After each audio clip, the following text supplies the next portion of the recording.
Hello students, welcome back to another class of business studies.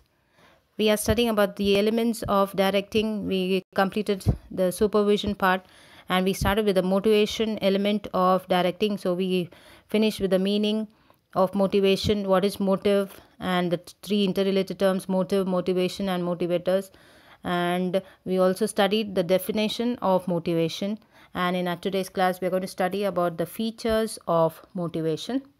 So we'll study this one by one, the features of motivation. So the first feature or the characteristic of motivation is an internal feeling, the urge, the drives, the aspirations, striving or needs of human beings which are internal, influence human behavior. For example, urge for a house, status, car, etc. are internal feelings. So this is what is one of the very important feature of motivation. It is an inner feeling, it is an internal feeling that comes from within.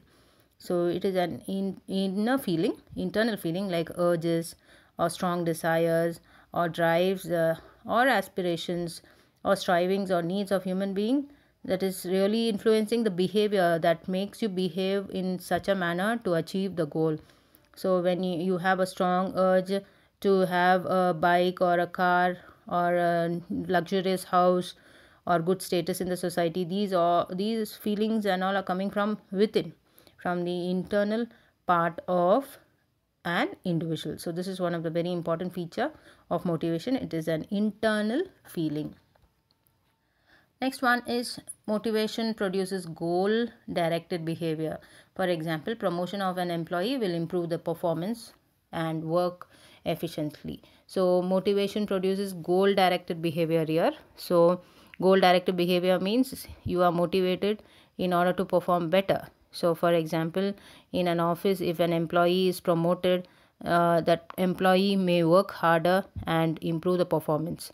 So if the employee is interested in promotion, it helps to produce good behavior and improve his performance and contribute more towards the achievement of benefit, or you can say towards the goal of the organization. So this is what is motivation. It produces goal directed behavior. So promotion of an employee is the best example there, in order to make the employee work hard and improve his or her performance in order to achieve the organizational goals. So it produces goal oriented or goal directed behavior. It directs ourself into the direction of towards the goal. Next feature of motivation is motivation can be either positive or negative. So positive motivation provides positive rewards like increase in pay, promotion, recognition, etc. Negative motivation uses negative means like punishment, stopping increments, and warnings, etc. So motivation can be of two types, mainly negative or positive. So we are all familiar with what is negative and positive. So positive motivation is like providing good rewards and awards, increments, giving promotion, appreciation, praise, recognition.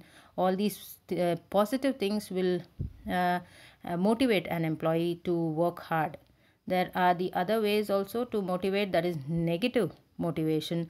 Negative motivations like punishments, stopping increments, or threatening or warnings, anything of that sort will be called as negative motivation, which will also move a person to act in a desired manner, which will also make or improve the performance of that particular individual. So motivation can be either positive or negative. So it depends on how human behavior is influenced, whether with positive or negative motivation.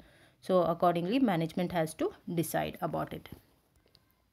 The next feature of motivation is a complex process, as the individuals are different in their behavior, expectations, reactions, etc. Therefore, motivation may not have the same effect on all the individuals. So motivation is a very complex process, because since it is applied on human beings and human behavior is totally unpredictable, you cannot judge, you cannot predict their behavior. It can be different by different people at different time for the given situation.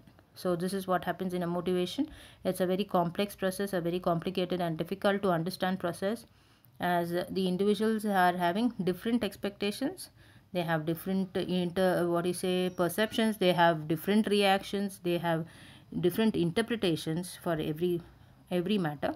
So any type of motivation will not have the same effect on all the members, or will not have the same effect on all the individuals. So this is what is complex process. So motivation is a complex process.